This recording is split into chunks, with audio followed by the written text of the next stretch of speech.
Bismillahirrahmanirrahim. Pembahasan di pagi hari ini kita akan membahas tentang perkara yang sangat menegangkan dan menakutkan yang terjadi di atas kepala kita, maksudnya di langit. Di dalam sebuah hadis yang dikeluarkan oleh Abu Nuaim, dan hadis ini juga dikeluarkan Imam Muslim, di mana Nabi SAW pernah duduk-duduk di sekitar para sahabat Rasul. Tiba-tiba kemudian Nabi SAW dan juga para sahabat Rasul melihat ada gugusan bintang, semacam meteor yang jatuh dari langit, kemudian memancarkan cahaya. Kemudian Nabi SAW bertanya kepada para sahabat, "Ma kuntum taquluna fil jahiliyati idza rumiya bimithli hadza?" Kata Rasul, bagaimana pendapatmu atau pendapat kalian ketika kalian di masa jahiliyah apabila terjadi gugusan bintang atau terjadi meteor jatuh? Bagaimana pendapat kalian di waktu itu? Maka para sahabat Nabi SAW sebagai adab mereka kepada Allah dan Rasulnya mengatakan, Allahu wa rasuluhu a'lam. Allah dan Rasulnya yang lebih paham. Kunna naqul, kemudian para sahabat mengatakan, kami katakan, wulidal lailata rajulun azimun wa matal lailata rajulun azimun. Boleh jadi wahai Rasul, dengan adanya gugusan bintang ataupun adanya meteor jatuh itu karena akan lahir orang yang sangat agung di masa depan, atau boleh jadi telah meninggal orang yang dianggap agung pada saat hari ini. Maka Nabi SAW meluruskan bahwa meteor jatuh atau gugusan bintang yang jatuh itu bukan karena itu. Persis seperti kejadian gerhana matahari di zaman Rasul. Ketika Ibrahim meninggal dunia, itu bertepatan dengan gerhana matahari. Kemudian para sahabat menyangka bahwa gerhana itu terjadi karena kematian seseorang atau karena hidupnya seseorang. Maka Nabi SAW meneruskan pemahaman itu dan mengatakan, sesungguhnya gerhana itu ayatun min ayatillah, satu tanda dari tanda-tanda kuasa Allah, liyukhawwifa ibadah, agar Allah menakut-nakuti hamba-hambanya. Maka sama di sini juga Nabi SAW mengatakan, fa innaha la yurma biha limauti ahadin wala lihayati. Bukan itu yang kumaksud. Bukanlah ada gugusan bintang atau ada meteor yang jatuh dari langit berarti telah mati seseorang atau hidupnya seseorang. Walakin, akan tetapi kata Nabi SAW, Rabbana idza qadha amran sabbahathu mahamalatul arshi thumma sabbathu ahlus samai alladhina yalunahum thumma sabbathum ahlus samai alladhina yalunahum hatta yablugha tasbiha ahlus samai dunya. Kata Nabi SAW, akan tetapi Rabb kita Allah Subhanahu wa ta'ala apabila memutuskan sebuah perkara, mewahyukan sebuah wahyu, memerintahkan sebuah perintah, maka para malaikat yang memikul arus itu, malaikat yang sangat besar, yang dijelaskan dalam riwayat di mana pundaknya memikul arsy Allah Subhanahu wa taala, kemudian badannya menembus seluruh lapisan langit dan kakinya sampai ke bumi. Jadi malaikat sebesar ini bertasbih sehingga suara tasbihnya itu terdengar kepada malaikat yang ada di bawahnya. Maka malaikat yang ada di bawahnya ikut bertasbih. Kemudian malaikat yang ada di bawahnya karena kencangnya bertasbih terdengar oleh malaikat yang ada di bawahnya lagi. Maka malaikat yang ada di bawahnya lagi ikut bertasbih. Kemudian malaikat yang ada di bawahnya lagi dengan keras bertasbih sampai terdengar malaikat yang ada di bawahnya lagi, sampai ke malaikat yang terdapat di langit yang ketujuh.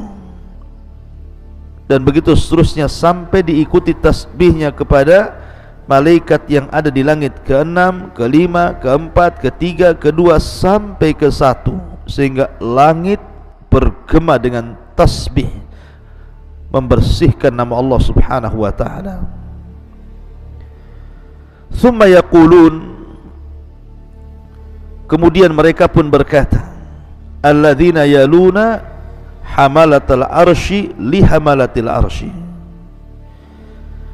Kemudian malaikat yang ada di bawah arsy bertanya kepada malaikat yang memikul arsy, madza qala rabbukum? Apa yang difirmankan Rabb kalian untuk kami? Fayujibunahum fayastakhbiru ahlus samawati ba'duhum ba'dha hatta yablughal khabaru hadhihi sama'ad dunya. Maka malaikat pemikul arsy pun kemudian menghabarkan titah perintah Allah. Akhirnya kemudian oleh malaikat yang di bawahnya disampaikan kepada malaikat yang di bawahnya, disampaikan lagi kepada malaikat yang di bawahnya, sampailah khabar ini di langit dunia, langit yang kita lihat. Maka malaikat pun membicarakan putusan Allah Subhanahu wa taala itu. Lah disinilah kisah dimulai. Fatakhtiful jinnus sam'a fayulqunahu ila awliyaihim fama ja'u bihi ala wajhihi fahuwa sahihun walakinnahum yufarrikuna fihi wa yaziduna faturma syayatin bin nujum. Ketika para malaikat berbincang-bincang soal perintah Allah itu, maka jin-jin yang berusaha naik ke langit, mereka punya pos-pos, punya tempat-tempat yang duduk mendengarkan dan mencuri kabar dari malaikat.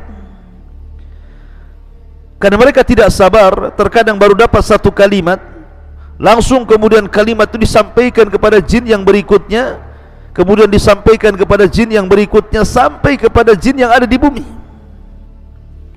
Maka jin yang ada di bumi ini telah membawa kabar yang benar, akan tetapi telah mencampur adukkan dengan kedustaan, menambah dan mengurang. Akhirnya kalimat itulah yang diperjualbelikan oleh jin kepada paranormal, kepada para dukun, para bomo dan yang semacamnya. Ma'asyiral muslimin yang dimuliakan Allah Subhanahu wa taala, hadis ini kalau boleh saya ringkas ceritanya. Ketika Allah Subhanahu wa taala hendak berfirman kepada para malaikat, kita tahu bahwa malaikat yang berhak, yang ditugaskan menerima wahyu adalah malaikat Jibril. Jadi malaikat Jibril ini dia satu-satunya malaikat yang memang ditugaskan oleh Allah untuk mendapatkan wahyu pertama kali sebelum malaikat yang lainnya. Dan ketika Allah Subhanahu wa taala hendak berfirman,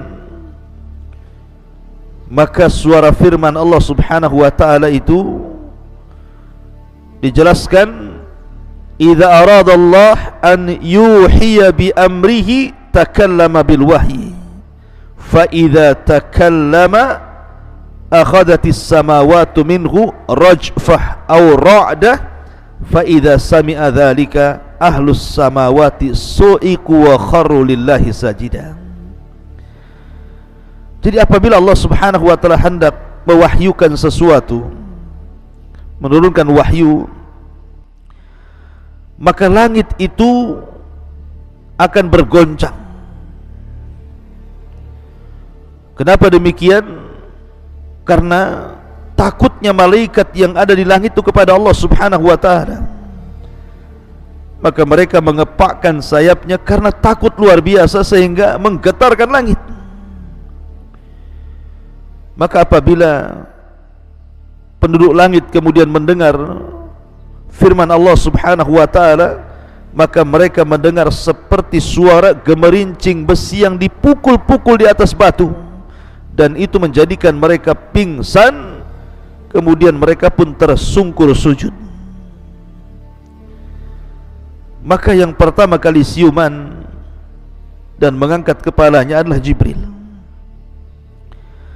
Maka Allah Subhanahu wa taala hanya bicara dengan Jibril saja, karena yang lain siut, yang lain pingsan dalam posisi mereka sujud. Maka Jibril yang pertama kali siuman dan mengangkat kepalanya, sehingga Allah Subhanahu wa taala kemudian berbicara dengan Jibril dan mewahyukan apa yang akan berlaku untuk disampaikan kepada tugas-tugas masing para malaikat. Akhirnya kemudian setelah Allah Subhanahu wa taala selesai, maka Jibril pun kemudian mulai mendatangi para malaikat, dari mulai malaikat pemikul arsy, sampaikan tugas-tugas itu. Kemudian malaikat yang di bawahnya bertanya kepada malaikat pemikul arsy apa yang difirmankan Allah lewat Jibril. Maka Hamalatul Arsy menjawab dan menjelaskan begini dan begitu. Maka malaikat yang di bawahnya ditanya lagi, kemudian dijelaskan sampai akhirnya kabar ini kepada malaikat-malaikat yang ada di langit pertama. Kemudian mereka pun mulai melaksanakan tugas dari Allah Subhanahu wa taala. Hari ini si fulan harus mati, hari ini si fulan harus hidup, hari ini negeri ini harus hancur, hari ini negeri ini harus subur, hari ini ada tsunami, gempa, dan begitu seterusnya.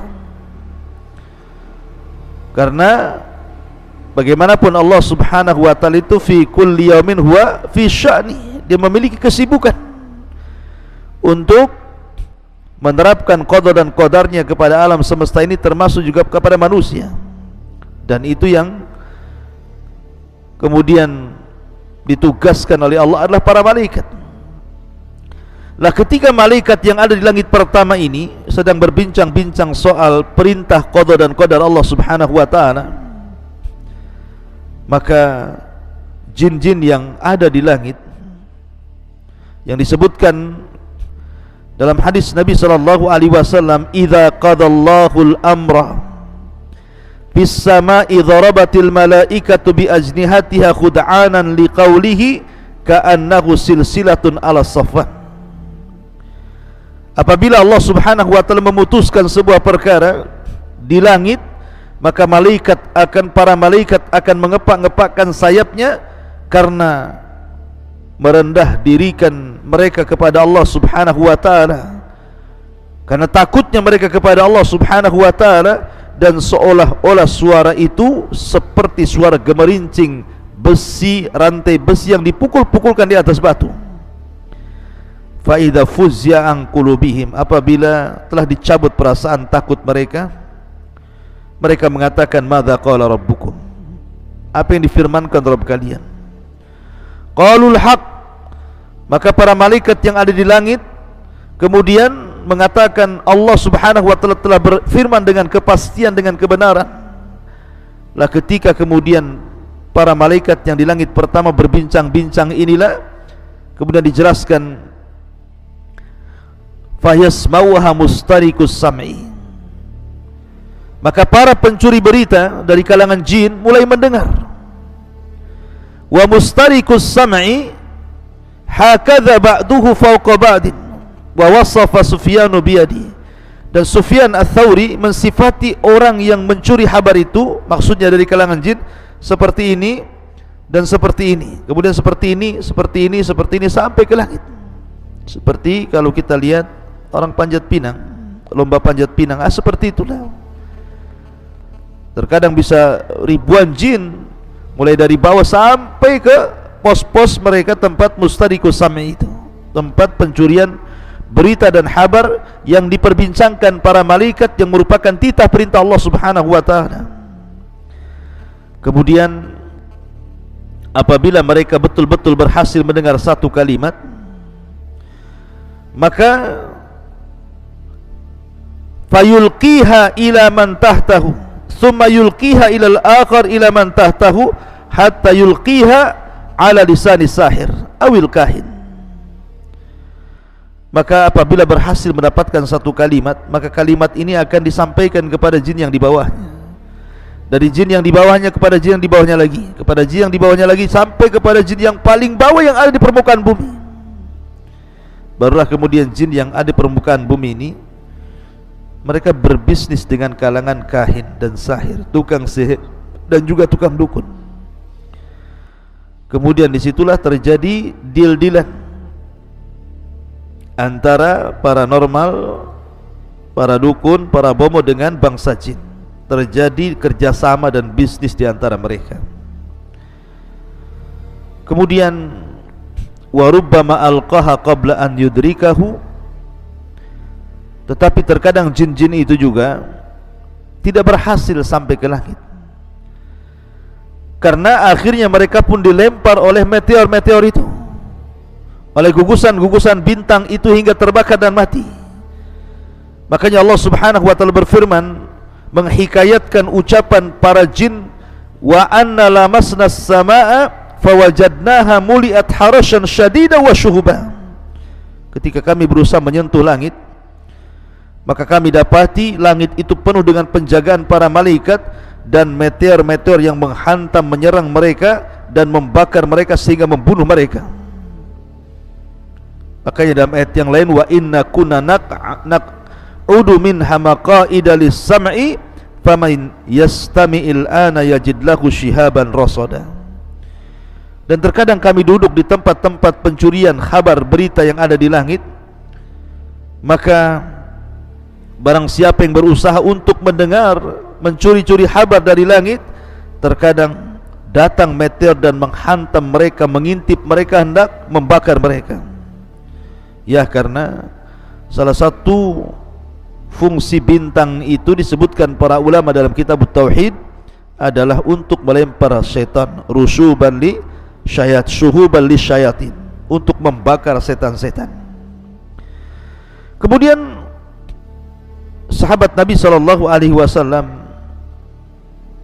bertanya, bukankah Rasul ketika Nabi SAW mengatakan fayakdzibu ma'aha mi'ata kadzbah, tetapi walaupun mereka mencuri dengar bukan berarti mereka benar dalam menghabarkan. Terkadang satu cerita yang benar dicampur adukan 99 cerita yang tidak benar. Maka sahabat mengatakan, Rasul, bukankah terkadang ada dukun dan paranormal itu meramalkan sesuatu, rupanya betul-betul kejadian? Maka Nabi SAW mengatakan, ya, karena yang itu, yang terjadi itulah kabar yang benar, tetapi di situ ada 99% kedustaan. Jadi jangan dibenarkan. Dukun dan paranormal itu para pendusta. Ma'asyiral muslimin yang dimuliakan Allah Subhanahu wa taala, bagaimanapun Allah yang mengatakan qul la ya'lamu man fis samawati wal ardi al-ghaiba illallah. Katakan ya Muhammad, tidak ada yang tahu, orang yang ada di langit atau orang yang ada di bumi, tentang kegaiban ini kecuali Allah Subhanahu wa taala. Alimul ghaibi fala yudhiru ala ghaibihi ahada. Dialah zat yang maha mengetahui yang gaib, tidak ada yang tahu tentang gaib kecuali Allah Subhanahu wa taala. Itulah peristiwa yang menakutkan dan menegangkan yang ada di langit sana. Mudah-mudahan ada manfaatnya. Subhanakallah bihamdika asyhadu an la ilaha illa anta astaghfiruka wa atubu ilaik.